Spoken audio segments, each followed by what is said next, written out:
Hello students, तो एक बार फिर से आपका स्वागत है हमारे चैनल पर जिसका नाम है वीरेंद्र प्रसाद। तो चलिए शुरू करते हैं आज का क्लास यहाँ पर।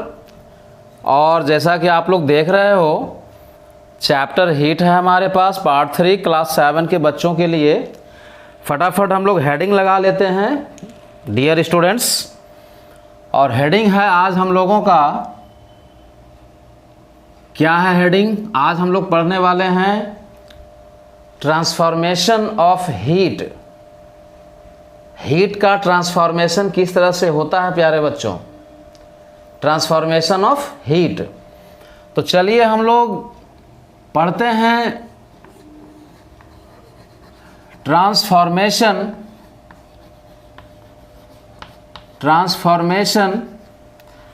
Of heat. Transformation of heat के बारे में हम लोग पढ़ते हैं बच्चों, ठीक है ना। चलिए एक एक करके डिस्कस करते हैं हम लोग इसके बारे में। तो देखो बच्चों, ट्रांसफॉर्मेशन ऑफ हीट को कैसे हम लोग समझ सकते हैं। ट्रांसफॉर्मेशन ऑफ हीट, ये है हमारा आज का टॉपिक। देखते हैं एक एक करके my dear students. What are these all the things? Let us write down the modes.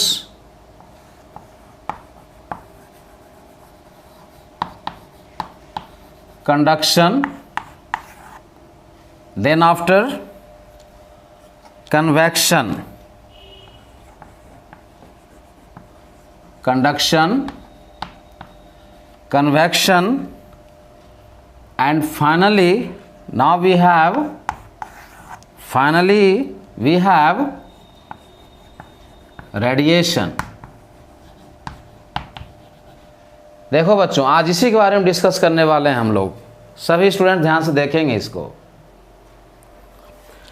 तो चलिए एक एक करके देखा जाए कि ये सब है क्या चीज़ें।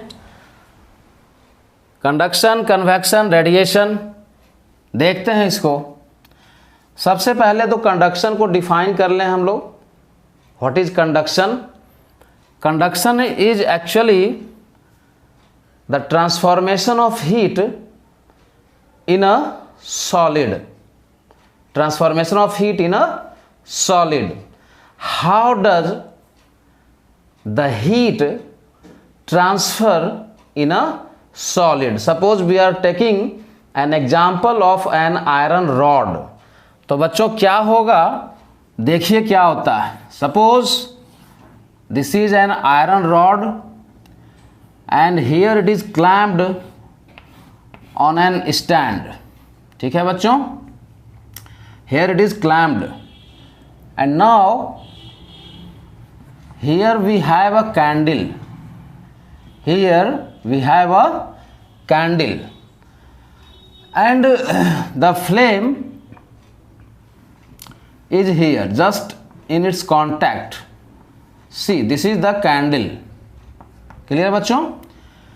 तो यहाँ से क्या होगा, ये हीट इस एंड को जाएगा और फिर इस आयरन रॉड में जो एटम्स है वह वाइब्रेट होने लगेगा और वो वाइब्रेट करते हुए क्या होगा कि उस हीट को पूरे रॉड में ट्रांसफ़र कर देगा।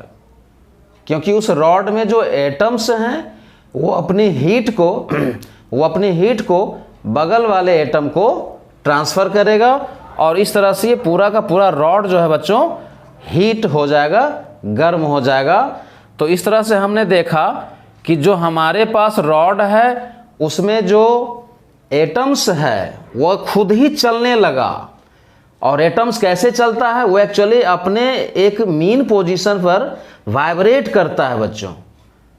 और इस वाइब्रेशन के वजह से वो अपनी एनर्जी को अपने जो नेबरिंग एटम है उस रॉड का, उसको ट्रांसफ़र कर देता है और इस तरह से पूरा रॉड हीट हो जाता है। तो ये तो बात हो गई हमारे लिए कंडक्शन का। कन्वेक्शन को देखते हैं माय डियर स्टूडेंट्स। कन्वेक्शन में क्या होता है कि suppose we have a tumbler and in this tumbler water is filled what is here, water is filled and actually what we have, यहाँ पर बच्चों क्या है, एक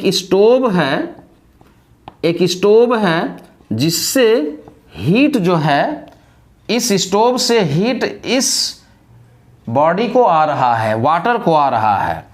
तो ये पूरा का पूरा वाटर जो है थोड़ी ही देर में गर्म हो जाता है।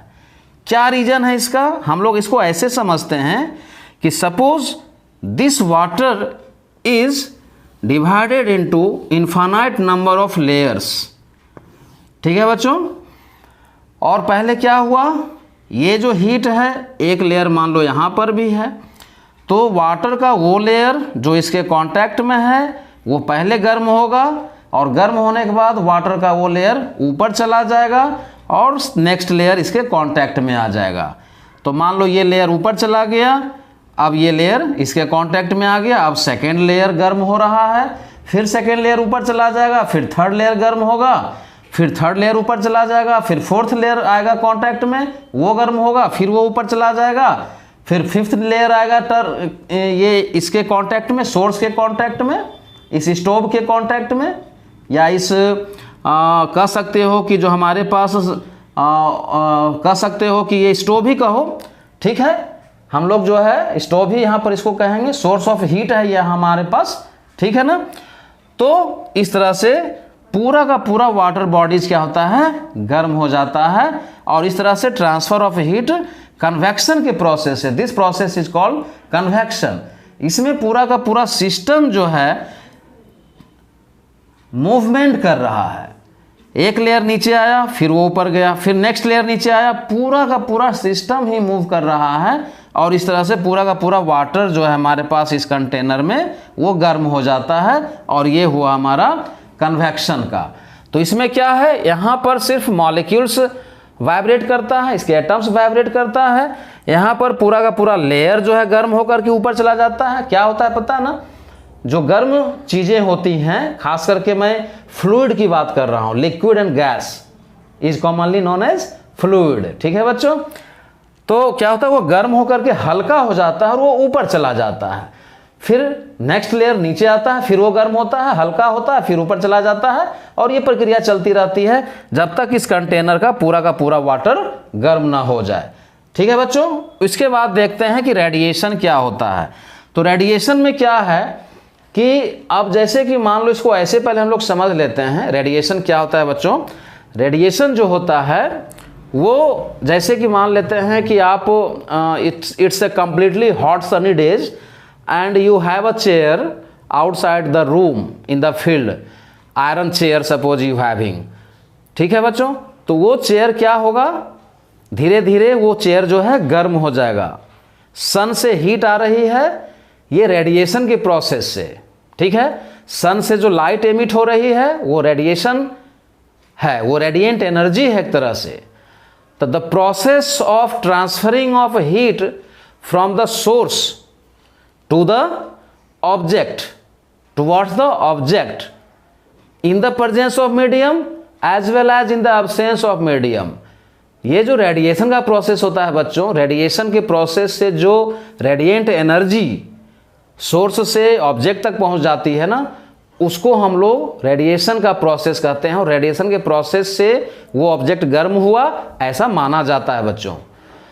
तो इसमें क्या होता है कि जो सन से हीट है, सूर्य का जो हीट है, सूर्य के पास जो गर्मी है, सन से heat radiates and reaches to the earth surface and whatsoever things are kept here, heat is absorbed by those objects and finally it gets heated. तो लाइट जो है ना बच्चों, ये एक्चुअली मैं तुमको बता ही देता हूँ, ये इसका नेचर होता है वेव का, इलेक्ट्रोमैग्नेटिक वेव का ये नेचर होता है। और जो इलेक्ट्रोमैग्नेटिक वेव होते हैं वो वैक्यूम में भी चल सकते हैं और किसी मीडियम में भी चल सकते हैं। जैसे कि अब जो अभी मैंने आपको एग्जांपल बताया आयरन चेयर का, ठीक है बच्चों, आयरन का चेयर जो आपने रखा है फील्ड में, वो जो गर्म हो जा रहा है, आयरन की कुर्सी जो गर्म हो जा रही है, ठीक है ना, वो क्या हो रहा है, रेडिएशन के वजह से हो जा रहा है बच्चों, ठीक है ना।